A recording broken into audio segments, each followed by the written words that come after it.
I stood at the gates of Blackwood Manor, staring up at the estate that had been in my family for 6 generations. The for sale sign seemed almost sacrilegious against the centuries-old stone and ivy. My phone buzzed, another frantic text from my sister Victoria. Please tell me you're not really doing this. The auction is private, you're not even supposed to be there. I smiled, thinking of that day 3 years ago when my father had gathered us in his study. The day he changed everything. The Blackwood Trust Fund, he'd announced, will be divided between Victoria and Charles.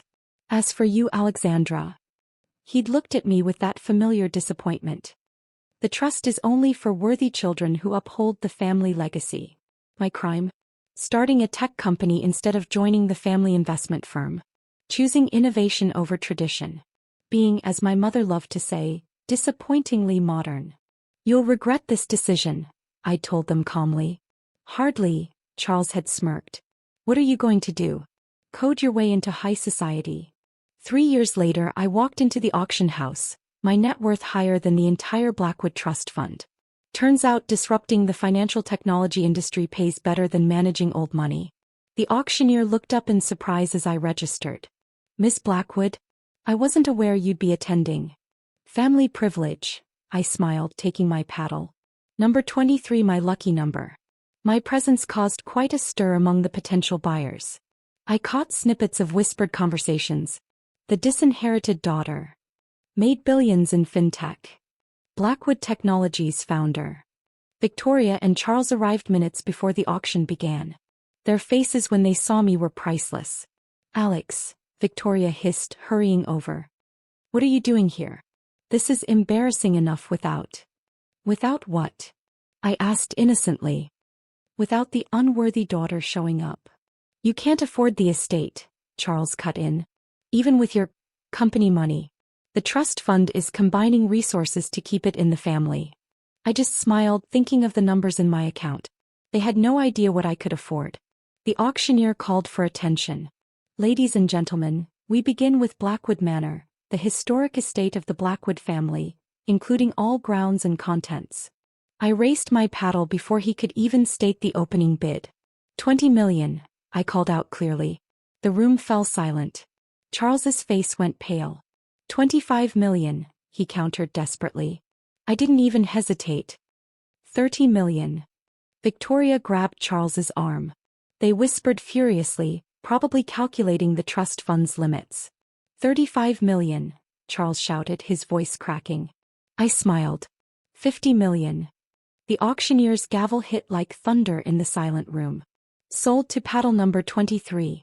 Ms. Alexandra Blackwood, the estate returns to the Blackwood name. As Charles and Victoria stood frozen in shock, I walked to the front to sign the papers. My phone buzzed, a message from my father. What have you done? I typed back a simple response. Proved my worth. Sometimes the best revenge isn't being worthy of their trust fund. It's becoming wealthy enough to buy everything they thought you didn't deserve. I pocketed my phone and picked up the keys to my new estate. The unworthy daughter was going home, and this time she owned it all. The movers were still unloading my things when my mother's Bentley pulled up to Blackwood Manor. She emerged looking like she'd aged a decade since I'd last seen her at the auction. You can't just move in here, she declared, storming up the steps. This estate has traditions, protocols. All of which I now own, I interrupted, not looking up from my laptop where I was finalizing plans for the estate's east wing renovation. Alexandra, her voice cracked. This home has been in our family for. And it still is, I smiled. Just under new management. My phone buzzed with another text from Victoria. The family portraits, the antiques. You can't just change everything. I looked around the grand foyer at the stern faces of Blackwood ancestors judging me from their gilded frames. Actually, I can. And I will. Your father is beside himself, Mother continued. The humiliation of having his own daughter buy. The humiliation? I finally looked up. Like the humiliation of being cut off in front of the entire family? Of being called unworthy because I chose to build something instead of living off old money? Before she could respond, my assistant Rachel appeared. Ms. Blackwood, the tech team is here to begin the smart home installation. Mother looked horrified. Smart home? In Blackwood Manor. Welcome to the 21st century, Mother, I said, standing. The East Wing is becoming my company's new R&D center. The ballroom? Our main conference space. And that precious smoking room where Dad declared me unworthy? That's going to be our coding lab. You're turning this historic home into an office? Into the future, I corrected. Something this family never could understand. My phone lit up with breaking news. Blackwood Technologies announces new headquarters at historic Blackwood Manor. Stock surges 15%. Mother sank into an antique chair, looking defeated. What will people say? They're already saying it, I replied, showing her another headline. Tech billionaire modernizes family estate. A new era for old money. Charles and Victoria are devastated. She tried one last time. This estate was supposed to be their inheritance. Funny how inheritances work, I mused. Some people get trust funds. Others get the motivation to earn something better.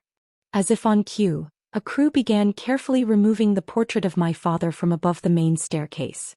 In its place would go the new Blackwood Technologies logo, my redesign of the family crest, blending tradition with innovation. The annual Blackwood Christmas Ball, Mother suddenly remembered. It's been held here for over a century. Will still be held here, I assured her. With a few updates. Instead of just old money families, we'll be inviting tech innovators, entrepreneurs, people who build things rather than just inherit them. I could see her processing the implications, the social dynamics shifting, the power balance changing. The unworthy daughter now controlling the family's social calendar. Your father wants to meet, she finally said.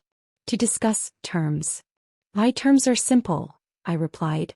The family can still use the estate for events, holidays, everything. But they'll do it knowing that the daughter they called unworthy now owns every brick, every painting, every piece of their precious legacy. Mother stood, smoothing her designer dress. You're enjoying this, aren't you? I looked around at my new home, at the crew's already beginning its transformation. Let's just say, revenge is best served in a fully modernized historic estate. As she left, I sent a group text to the family. First family dinner at the new Blackwood Manor this Sunday. Black tie optional. Wi-Fi password will be provided. Sometimes the best revenge isn't just buying their estate. It's making them watch as you turn their past into your future. Sunday evening arrived with a parade of luxury cars pulling up to Blackwood Manor. The family hadn't dared decline my dinner invitation. Curiosity and fear of social implications had won out over pride. I watched from my father's former study, now my modern home office, as they emerged. Charles and Victoria, my cousins, aunts, uncles, and finally my parents. All of them stepping into an estate they no longer controlled. Miss Blackwood, Rachel appeared at my door. The dining room is ready. I smiled, knowing what awaited them. The traditional dark wood dining table had been replaced with a stunning modern piece. The ancestral portraits were gone, replaced by digital displays showing Blackwood Technologies' global impact. Even the ancient chandelier had been swapped for a contemporary LED masterpiece. They're all in the drawing room, Rachel reported. Mr. Charles Blackwood tried to enter the East Wing but was stopped by security.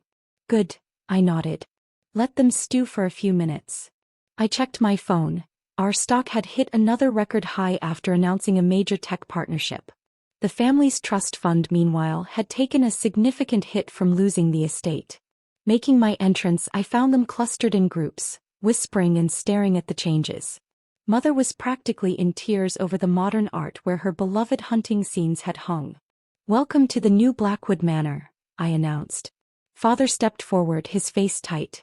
Alexandra, we need to discuss this renovation. Actually, I smiled, I have something to show you first. I led them to the dining room. Gasps and murmurs erupted at the transformation. But it was the place cards that caused the real stir. Their seating arrangements told its own story. Instead of father at the head of the table, his place card was halfway down. Mother wasn't in her usual spot either. The head of the table bore my name with my top executives and board members in the prominent positions. You can't just change centuries of tradition, Charles protested. Actually, I can, I replied calmly. Just like you could change tradition when you excluded me from the trust fund. Victoria touched one of the digital displays. Our ancestors' portraits are safely stored, I assured her. Along with that sense of entitlement you all carried for generations. Dinner was served not by the traditional staff, but by a modern catering service. The wine was selected by an AI sommelier I'd developed. Even the menu was a fusion of old and new, traditional dishes reimagined with modern techniques. "I've been thinking," Father finally said halfway through the meal. "Perhaps we were hasty with the trust fund decision." "Really?" I raised an eyebrow. "And what brought about this change of heart? My net worth exceeding the entire trust fund? Or the fact that I now own your precious estate?" "Family should stick together," Mother added weakly. "Family should support each other," I corrected. "Should believe in each other's dreams. Should never call their child unworthy." I stood raising my glass. "To the new Blackwood legacy. Where worth isn't inherited, it's earned." After dinner I took them on a tour. The East Wing's transformation into a cutting-edge tech center was nearly complete. The old servants' quarters were becoming employee relaxation spaces. The stables would house our autonomous vehicle testing facility. "But where will we hold the debutante ball?" Mother asked, horrified. "In the new conference center," I replied. "Right after our annual innovation summit." "Times change, Mother. Either adapt or become irrelevant." As they left that evening, I handed each of them a gift, a piece of custom tech that wouldn't hit the market for months. Consider it a reminder of what the unworthy daughter achieved. Father paused at the door. "You've made your point, Alexandra." "No," I smiled. "I've made my fortune. And with it, I bought the one thing your trust fund couldn't protect: your legacy." After they left, I stood in the foyer of my estate, surrounded by the perfect blend of history and innovation. My phone buzzed with a message from our board: "Another successful quarter, another step toward the future." Sometimes the best revenge isn't just buying their estate, it's transforming it into something they never imagined it could be. And making them watch from the sidelines as their precious traditions evolve without them. The unworthy daughter had done more than prove her worth. She'd redefined what worth meant to the Blackwood name. And that was worth more than any trust fund could ever offer.